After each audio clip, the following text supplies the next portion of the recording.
A few days ago on the channel we did a video on shafts. Shaft length, shaft stiffness, shaft weight, shaft torque, shaft everything. And we thought we'd covered a lot, but you guys had a lot of questions. So today we're going to answer them. Let's do it. And let's do it now.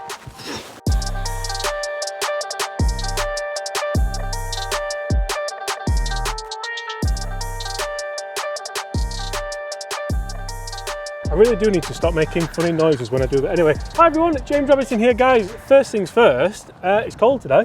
It is a bit freezing, chilly, isn't it? Guys, I'd like to warmly welcome you all to the channel. I'd like to welcome you back to the channel if you're not new to the channel. But guys, if you are new to this very channel, guys, what should they do?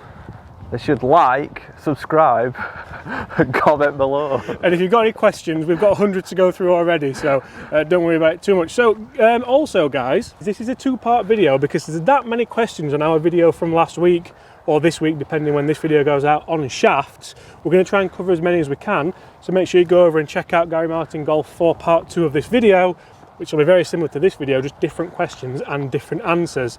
So Gaz, how are you? I'm good, Where's thanks. your mic, by the way? Is it hiding? Is it there? Is that good enough? Let me just... He's new to it, we're getting. I'm going to leave that in, I've stitched you up again. So, Gaz, what were some of the questions that you got asked? I've got an array of questions on the blower here that we're going to go through, and if we don't answer your question, we might be doing another one, because shafts are such a particular thing that people like to talk about, like to chat about, like to hear about. What's some of the questions that stood out for you? Well, first of all, how much did it explode, it did by well, the way? We weren't expecting that response, were we? No, and if you do have questions, in all seriousness, guys, get in the comments below and we'll try to answer them either on Instagram or another. I'll send Gaz through the questions. We have had some beauties. We're going to screenshot them and put them on screen now for who's asked what question and answer as many as we can. Let's have a look then what we got. Sorry for this little bit of a delay. Is that right? I've got them screenshot on my phone. Right guys, so I've got a handful of questions. Oh, that's cold. I've got a handful of questions here that we're going to stick up on screen now. Then Gaz is going to go through some as well. First question I got, Steve Harris. Steve, thank you ever so much for your support. I know you watch the channel a lot, so I recognise your name. Great vlog, lads. Great vlog. Enjoyed it. Cheers, Steve. Stephen, sorry I've called you Steve 3 times there. Great vlog, lads. When you say driver shaft length, is that head on or head off? It would be a great help. So I think that generally determines on the manufacturer. It will be specified somewhere, won't it? Head on or head off. Generally, plane length? Yeah, in what we're talking about and what we've talked about in the first episode, we were talking about plane length for the club. So the full length, you know, with any included. Grip to end of head pretty much. So that is your plane length. Obviously most driver heads will be the same size on top of the shaft, but generally we're going with plane length on that one, Stephen. Next question, George's. Sorry, I always hate this doing names. I always get them wrong. George's Ohana. I really apologise, Georges, if I've got your name wrong there. Could you just choke down on the grip and get the same result without changing your shaft? At least that could be a very good way to see if it works before you take a gamble on buying a new shaft. Great point, absolutely. So I'm going to put my two penneth in before I ask Gaz, and for me, you could definitely do that, but it would change the swing weight of the club. So when you change shaft length, it's not just the length that we're thinking about, we are thinking of shaft length as well. Obviously it adds an extra bit of leverage underneath your grip, doesn't it? What would you say to that? Do you know what? I'm going to be honest on this, and I'm going to say I don't actually know the answer, because I haven't tested it before. But I do know when I ever choke down on a club in my bag, generally that lowers the ball flight. It reduces the club head speed quite a lot. Yeah. So I don't know if it would. I don't know if it would play the same. I don't know. Yeah, I think the swing weight would determine quite a lot. I think it'd change quite a lot. So I think that's the only case in point to think about. But then how much difference does it make to your everyday golfer? This is probably going to be the answer to a lot of the questions. Next question, Brumbeck 67. And doesn't tempo come into play also with a regular and stiff, so for shaft flex? 100% yes it does.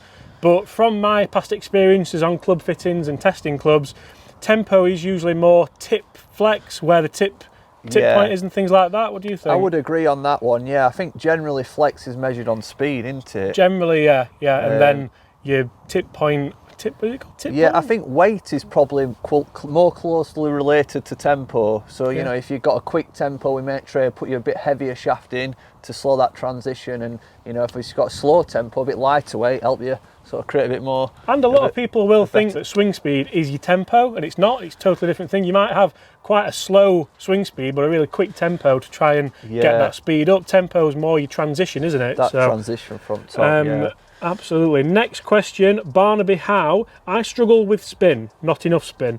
With driver, could have been a comma there for me, Barnaby, come on. I struggle with spin, not enough with driver, so went for higher lofted driver head.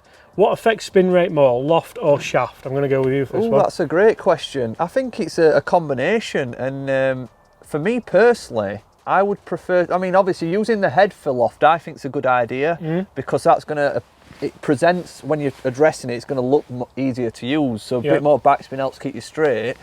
And that's the way the fitting guys would do it, wouldn't they? They'd use a loft rather than using a low kick shaft and a light shaft. They'd prefer to have the stability in the shaft and use the head more to launch the ball. So I think you've done the right thing on that one. Yeah, and definitely adding loft to a driver as well does make it a little bit easier to keep in play, as you touched on. Yeah. So I think not only are you improving your spin there, but you're probably improving your chances of hitting fairways and obviously lowering your scores. And I think just to answer your question, yes, I think head has more of a direct impact to sort of spin rather than shaft. Richard Buckner, great video, another one. Cheers, Richard. Appreciate that, mate. Thanks for the guidance. More than welcome.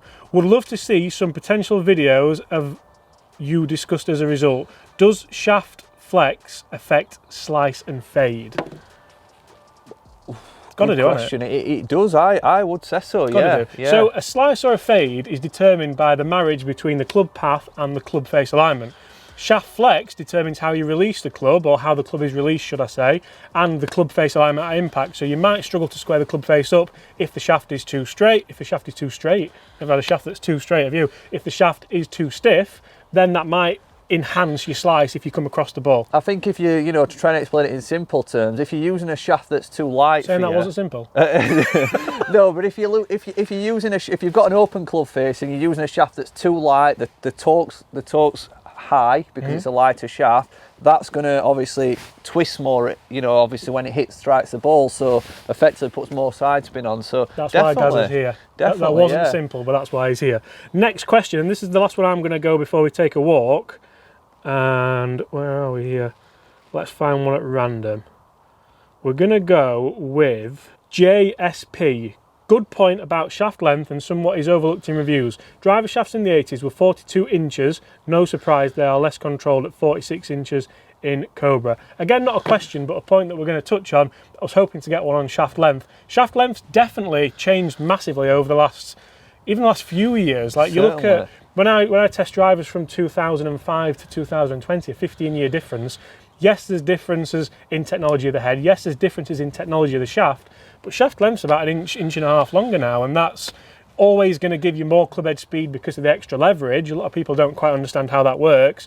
Obviously, a longer lever can move faster, but the control element's a bit difficult. Yeah, and I think, going back to what we said a little bit in first series, is that manufacturers have got big limitations on what they can do with the designer clubs, and obviously they're always trying to improve distance, aren't they? And one thing that's guaranteed is the longer the shaft, generally, almost guaranteed, not on a consistent basis, and that's why we're doing the video, but a longer shaft gives you the potential to have more distance. Although you did make a good point in about strike. Yeah, so for me what I've found is, yes, longer shaft will generally 9 times out of 10 get you more club head speed.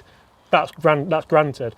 But ball speed is a totally different realm, because ball speed comes from hitting the centre of the driver, because that's where you get the most action from your driver. So if you've got more club head speed, and we spoke about this in the initial video, so apologies if I'm repeating myself, but if you've got more club head speed and you hit it out the toe or the heel more often, that's, I think, why manufacturers have tried to make the faces more receptive across the face on off-centre hits, because people are missing the centre a lot more often because it's harder to hit the centre with the longer shaft. So it's all like a kind of backward chain method of, can we get club head speed up? Yeah, of course we can just increase the shaft length, but if you don't hit the middle of the driver, it's pointless because you get less ball speed and in effect less distance. Do you know what, it's only just occurred to me how good your point is there actually, because if you're trying to hit the middle of a sweet spot, what would you rather use? Would you rather use a pitching wedge or a 7-iron?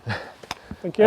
No, I think he's got a great point there. The longer the club, the harder it is to hit the sweet spot. He's gone. We've lost him. He's just jumped in pond. Thank you. Thank you. Here he is, he's back. You all right, pal? What a great point. No cameras, please. No signatures today. Right, should we get moving? 'Cause I'm freezing. Yeah, it's cold. Thank you. Thank you. I don't get praised very often anymore, so we've got to take the most when we can. Right, guys, so you've got a few questions now from the same video, from the same comments, so fire away and we'll try and answer them as best we can. Yeah, I think some of mine aren't generally sort of questions, but they're just great points for anybody that might be getting a fitting this year. Okay. And, you know, we're on the subject of shafts. And first one's from Mike Hoffman. He was saying... Related to Charlie, Mike. But it always finishes well at the Masters first round, doesn't he? Anyway, sorry. Yeah, so Mike said that, you know, generally when people go for a driver fitting, yeah, he said generally they're in that sort of bomb squad, you know, frame of mind, you know, they're trying to sort of impress the guy, you know, that's there, and they're not probably swinging as in control as what they normally frame would. Of mind. That's fantastic. I enjoyed that. I must say as well, because whenever I do club reviews, I try to not be in that bomb squad frame of mind. I try to just hit it like I would on the course, but after 5 or 6 shots and you see the ball speed creeping up because you're getting a bit looser and you see the distance creeping, you just want to hit it as hard as you can, and I'm sure that's how people feel in driver fittings as well, so I relate to it massively. You're in that driving range frame of mind, aren't you? You haven't got bunkers and trouble. Yeah. I can understand what he's saying on that. And let's be fair, the best club fittings would occur out here on a golf course, wouldn't they? The best club fitting would be on that first tee with 20 balls with a trackman behind you, or a GC quad at the side of you, or something like that. But also going down here,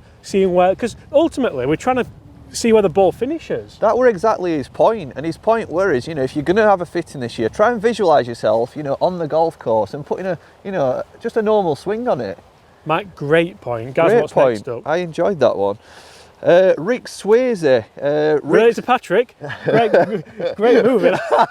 We're getting all film stars in. Yeah, so Rich was saying that nobody puts Davey in the corner. he's bought a shorter driver. He's gone for a Callaway Big Bertha Fusion. It were available in, they did 2 options in this one. I don't know if you can remember, standard, and then they did 44.5 inch. Half an inch? Half an inch. Because half an inch makes all the difference, Gaz, doesn't it? And what point is he making with that? Well, he was saying like he's loving it and he's really noticed a big difference in out of control. Yeah. But he's now very frustrated that his fairway woods, you know, are much longer than they used to be. He said he used to be very good with fairway woods. Yeah.